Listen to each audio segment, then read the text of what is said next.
Today is December 1st, 2025. My name is Bobby Goodman, and I'm interviewing Bobby Austein. Hey, Bobby, welcome. Good morning. Well, let's just jump right in, Bobby. I'd love for you to share with us a little bit about your background, things like where you were born, and tell us a little about your family, parents, grandparents, a whole bit. Okay, well, this started December 6, 1952. Happy birthday. And a lot of us Dallas natives were born in Florence Nightingale Hospital, which has been encapsulated by Baylor down on Gaston. It's still there, but not operating as a hospital. And grew up very close to here on Mason Dells and then Baxtershire. Went to Arthur Kramer. Went to Green Hill for 2 years. Everybody decided that I was not a private school kid, so I transferred over to Hillcrest and graduated there in 1970. And those were 3 very good years. My parents moved to Dallas in 1949, before air conditioning, emphasis, before air conditioning. And they came from Brooklyn, New York, and my grandmother and grandfather came down, and that's where they ended their journey. And after Hillcrest, I went to a number of different universities, ended up at the University of Texas at Austin, thank God, and then went to SMU for a year and got my MBA, and then went to work. So let's go back to your grandparents or your parents coming here before air conditioning. What brought them here? Well, my grandfather was a clothing salesman in New York, and he had an opportunity to take over a territory in the Southwest. He and my grandmother moved down in 47, I think. When my father got out of the Army in 1945, he and my mother got married. They lived in Queens. My daddy worked for Barney's fame. My mother was a buyer for Henry Bendel in New York. So they immediately went into the retail business way back in the 40s. And they liked the idea of Texas.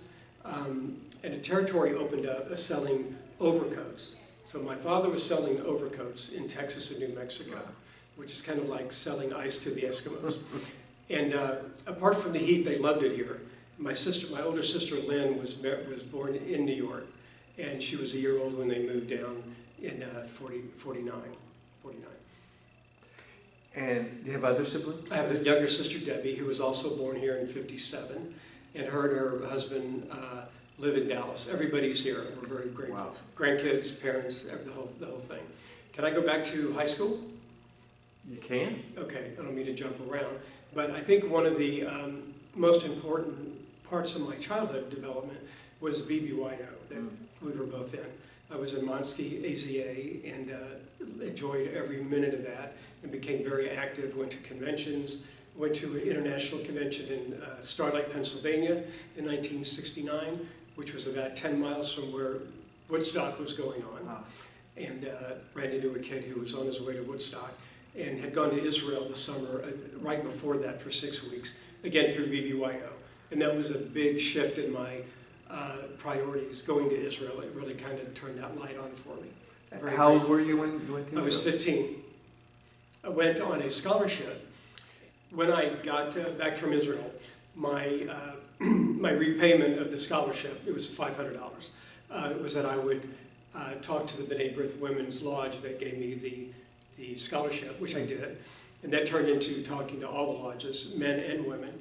And there was a total of about 9 presentations I made over the course of about 6 months with my portable record player, the soundtrack record from Exodus, and my slide machine. And they were falling in the aisle crying on themselves. Because back in '69, people really weren't going to Israel at that time. This was one of the first BBYO trips there. So when I was there, a woman contacted me who was with Temple Shalom and asked me to speak to their 4th grade class about Israel. And before they were on Hillcrest and Alpha, they were operating out of Ursuline on Walnut Hill, and did that. And then I became a teacher at Temple Shalom, and then came to teach at Temple Emmanuel for a number of years, and Cherith and Beth Torah, where I belong now. So I kind of made the circuit of teaching when I was a teenager and in my college years. Very, very, very grateful for that. So your childhood, grew up and went to what elementary school again? Arthur Kramer, Arthur which is the Kramer. one nearest the center. Then on to Franklin? And No, I missed Franklin. Oh, I went to Green Hill for 2 years. Those were not the two best years of my life. And they decided that I would probably be better suited for a public education. So I went to Hillcrest for those 3 years. And those were 3 wonderful years. I was very happy there. So you mentioned your involvement in BBYO. Talk a little bit more about your Jewish affiliation as childhood. Where did they belong? When my parents moved to Dallas in the late 40s, they immediately joined Sherith Israel. And they were friends with the Myers and the Schwartzes and the Schwiss and the Pleiners and a lot of old Jewish families. And we all grew up there through school, confirmation, bar and bat mitzvah. And my parents were there until they passed away. So I have very fond memories of Sherith. My oldest grandson, just to jump around a little bit, will be bar mitzvah there this April. Oh, He'll be 13. Wow. So the chain continues. So tell me a little bit about, in your childhood, you celebrate all the Jewish holidays? We did. Both my parents were born in Orthodox, were raised in Orthodox homes, so they really didn't have the option. We went to junior congregation on Saturdays. We got confirmed. The 6 months leading up to my bar mitzvah, I don't say this casually, I was at Sherith Israel or at the tutors 6 days of the week. It was pretty intense. My ability to be bar mitzvah was pretty much a game day decision. And they got me up there, I did fine. But it was touch and go for a while. So no, I was raised in a very Jewish family. We didn't keep kosher, we didn't observe Shabbos, but we observed all the holidays and lit candles and honored Shabbat and so forth. And then you went off to the University of Texas, involved in any Jewish organizations there? No. Before I had the common sense to go to Texas, I decided to branch out. So I went to a school in the middle of Illinois called Bradley University in Peoria and joined a fraternity. And it's kind of a short story about that. I thought I was going to pledge ZBT, and they'd already offered me a position there, which they're not supposed to do. And I said, I think I'll go through Rush and see the landscape and what else is available. Long story short, when I went into the Lambda Chi Alpha house, 3 guys hotboxed me in a corner and gave me a pledge pin and said, we'd like you to pledge Lambda Chi. And I said, I have a lot of other places to go and I haven't made a decision. I said, what's the rush? So they, long pause, and the president of the fraternity says, we're one of the oldest houses on campus. We've never had a Jewish member. And I didn't really know what to do with that. And they said, we're under tremendous pressure from the dean of men to break that cycle. And so that didn't influence me. If anything, it kind of dissuaded me. But I liked the guys. I was a member for 1 year and then transferred away from Bradley and never affiliated again. From Bradley, I went to American in Washington, D.C. for a semester. That was mildly satisfying. Then I decided it was time to join the crowd and go to the University of Texas. But I didn't want to transfer in the middle of the year because I didn't have a roommate. So I went to SMU for a semester, lived at home, and then spent my last 2 years at University of Texas down in Austin. Those were 2 glorious years. And what did you study? What was your passion, your degree? My major from day one was political science or government, depending on where I was. And that got me through the 4 years. And I decided on that because it's what I was most interested in. And I had a tendency to do better in those courses than the ones that I was required to take. So it was a good mixing of required and optional. So you graduated college. Did you come back to Dallas from there? I did. My original plan, I should say my parents' original plan was for me to go to law school. I did not get into the University of Texas. And I decided to skip law school altogether. And I got into the MBA program here at SMU. And they had a 1-year executive program. I did that. It met 6 times a week. So it was pretty intensive and compressed. And it was a good education and landed me my first job. Which was with? At the Zale Corporation. They had an opening in the real estate department. That's when they were at Stemmons and Mockingbird in the Zale building. And I worked in the real estate department. For how long? I was there for almost 3 years until I left there. That was a great experience. I met some very, very impressive executives, most notably Donald Zale. Although I didn't have a lot of interaction with him, I could observe him and see the way he treated employees and his deportment and his style and his sophistication. And to this day, we're very, very close friends, I'm glad to say. As a young adult out of college, did you continue any your involvement in any Jewish organizations? Or I did. I was involved in a number of organizations that also had presence in Israel. In 1969, when I went to Israel, I was there for 6 weeks, met a lot of Israeli teenagers, and we did a good job of staying in contact. So that kind of drifted me through that, and I continued to teach all through graduate school. So I was really kind of very vested in Israel, and that passion's only grown over the years. Let's talk a little about family life. Did you you got married and you have kids?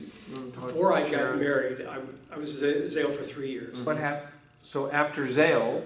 So I left Zale in 1978 because I wanted to go back to Israel since I'd been there in 1969 as a teenager, and didn't want to go as a tourist. I wanted to go there for a longer term and maybe make the commitment of Aliyah. So I found a program through AZYF that was a one-year program. The first 5 months you're in an Opan. The next 5 years you're either working, doing Shrut La'am or volunteer work, or going to yeshiva. Yeshiva was not my style. So I went there and did the Opan, and I can speak Hebrew. I'm not fluent, but I can speak Hebrew. And then decided to found work at a company called RIM, R-I-M. They made furniture. They were the biggest furniture producer in the Middle East.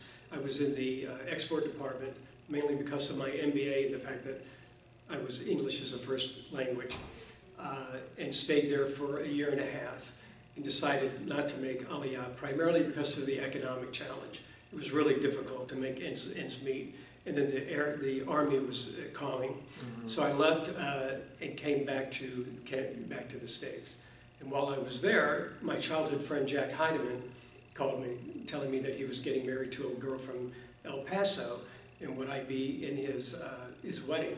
And I was so stretched for cash, I couldn't leave Israel and come back, so I had to turn that down. If I had gone to his wedding, I would have met a woman earlier who eventually became my wife.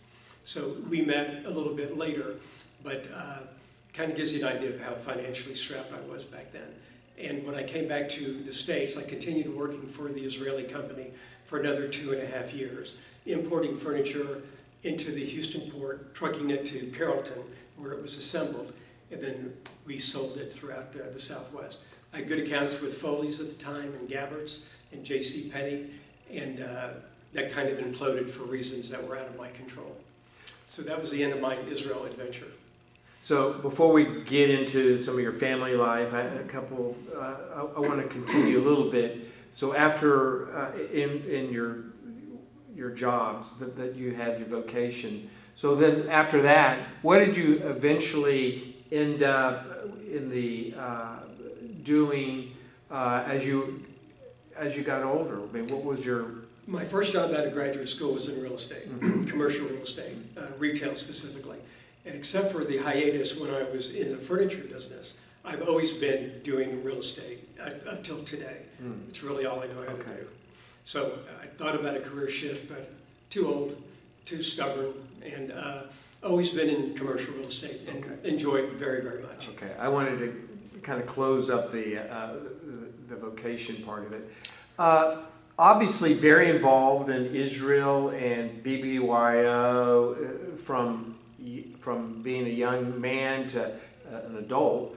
I'm curious, through all those years, did you ever experience anti-Semitism?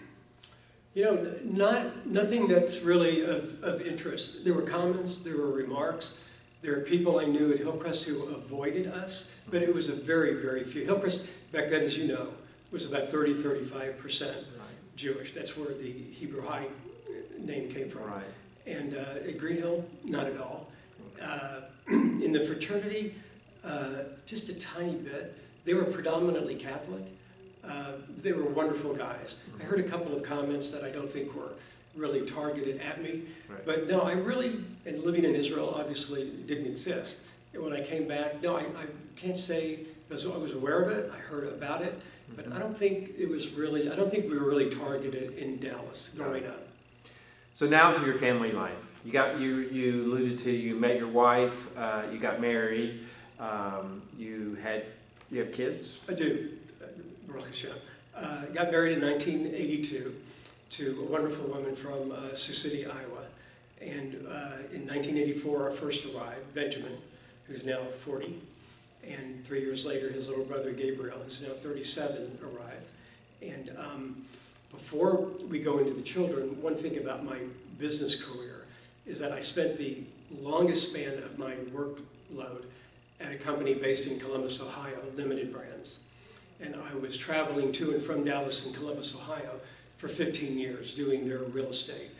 Abercrombie & Fitch, Limited, the stores Limited, Express, Victoria's Secret, Bath & Body Works, and a lot of other ones.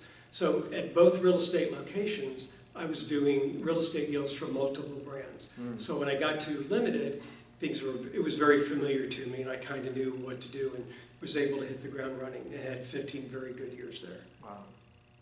So that's a lot. That's that was a lot important of part. Back and forth. A lot of travel. commuting. A lot of air miles. There you go. Your kids are you a grandfather now? I am. Benjamin, us. the older one, has a 12-year-old who's being bar mitzvahed in April. He's got a 10-year-old and a 9-year-old, 2 boys and a girl. They're all at Green Hill. My younger son, Gabe, who also has a very, very interesting Israeli background. He actually made Aliyah and worked in Israel for a number of years. Came back, and he's got 2 little boys who are 3 and 4. One thing about my kids that I'm very proud of is that they both went to Solomon Schechter, as it was known back then, and both met their wives at Solomon Schechter. Wow. Now, Benjamin was 4 when he met Jackie Gardner. They got married a few years down the road. And Gabe met his wife, Aviva Linksman. And they were babies when they met, and they got married as adults. So I'm very grateful for Schechter and the environment that it created, and the fact that that's where they met their wives. My older son, after Schechter, did something kind of interesting. He decided to go to Jesuit, and did for 4 years, and had 4 wonderful years, and got a great education. Gabe went to the public school route until his senior year, and for reasons decided that he wanted to go to Israel. And he did his last year of high school in Israel, came back and then graduated a couple of years of college, wound up at Tel Aviv University and then Haifa University, came back to the University of Oregon, graduated, and then went to Tel Aviv University for his master's in Middle East Studies. Wow. So he had a very exciting college career. Wow. He also did a lot of traveling. Sounds like it. I'm kind of curious on the Dallas connection that you have. Can you, Bobby, tell us a little bit about how you think Dallas as a child and how it's changed from back to the days you grew up to how it is today, Dallas itself? Well, there's no comparison. It's a different city. This building that we're sitting in, the J, if you remember, there was a little building over here off of Park Central called the Lodge. That's where we used to have AZA dances. I think it's still there, but through the donations of some very generous families that you and I know well, it's continued to grow and grow and grow. My 2 smallest grandsons are next door at the early education wing in preschool. And both my kids play sports here all the time. And you and I grew up here, and it was an amazing place to be. In the community then, there were 3 shuls and a temple, and now with all the growth, especially from the north and the east, Dallas is a major Jewish hub. And I'm very, very proud of that. We're plant with Jewish butchers and delicatessens and all kind of opportunities. And Dallas is a major Jewish community, which it wasn't growing up. We were very, very much in the minority, and things like Federation and through the synagogue work and the temple work, the Jewish community is very much, and Fort Worth, very much on the map, which really pleases me. Bobby, who are your role models? I would say, and I've had time to think about that, because I had to narrow it down from like 6 people to 2. I made mention of the fact that I worked in Israel and continued to work for an Israeli company for a few years. My boss is a fellow named Yair Sharf. He was the graduate of the Technion, which is kind of like their Caltech or MIT. He was an engineer by training. He taught me so many things about how to conduct myself, and to be thorough, and to be protective of information, because we were creating furniture that was patented, and you couldn't release that information to the public. So he really taught me a lot about how to do that sort of thing. And he and I are still very good friends. He's about 8 years older than me and retired, lives in Jerusalem. His father, Ze'ev Sharf, was one of the cabinet members under Ben Gurion in 1948. They're kind of Jerusalem royalty. And whenever I go to Israel, my last trip was my 13th trip, I always stay with Yair and his family and visit with him, and it's a very, very valuable relationship. The other one is when I was at Zale, and Donald Zale, who I didn't think of as a mentor at the time, because again, I didn't have a lot of one-on-one with him at all. None of us did, unless they were executives. But thinking about what he showed me and how to conduct myself, and how he was recognized as such a great leader and philanthropist, I got a lot of, I think, what I wanted to become from DZ, and very, very grateful to him for that. I think those 2 are the key ones. Got it. So Bobby, tell me, what are you most proud of? My kids, my kids and what they've become, and the fact that they're great fathers and great husbands.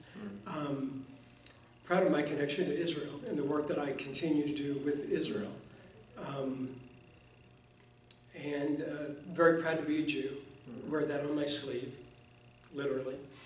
And my family, yeah. Very nice. Is there anything that you'd like to add that I didn't ask? No, I think that's it. I stay active at Beth Torah, which I've been a member at for 40 years. My kids are at Sheriff. I'm also a member of Temple Emmanuel, so we kind of have Covering all the bases. We've covered our bases, just in case. And I'm very proud of what the Jewish community has become, and that I'm a part of it, and like to share that information with friends of mine, because I have friends all over the world because of my time in Israel and throughout the United States, and we all kind of coalesce once in a while and share what we're doing in our communities. And I feel even people in Chicago, LA, and New York, and feel like Dallas is kind of leading the way in terms of leadership, especially since October 23. And very proud of that and what this community has done to counteract the rise of anti-Semitism, particularly on college campuses. I'm on the advisory board of the Jewish Studies program at UNT in Denton, and very involved in that, and been able to influence some things on that campus. And I'm on the board of the Biblical Arts Committee here in Dallas, which is a museum devoted to Jewish and Christian art and archaeology, and have a lot of interaction with Jesuit, where my older son went, and probably there once a month talking to them about doing various programs at either Beth Torah or things that we're getting ready to do with American Jewish Committee for fighting anti-Semitism on campus, because we're trying to get hold of the seniors who really don't have this background of where anti-Semitism came from and what it's become, because these kids are going to be on campus in a year as freshmen. So we have a big program next month in January where we're going to be able to touch about 50 or 60 of the seniors and give them this information. And that's something that's ongoing, and I'm very proud of that endeavor. And I love what you guys are doing. This is a wonderful project that you guys have undertaken.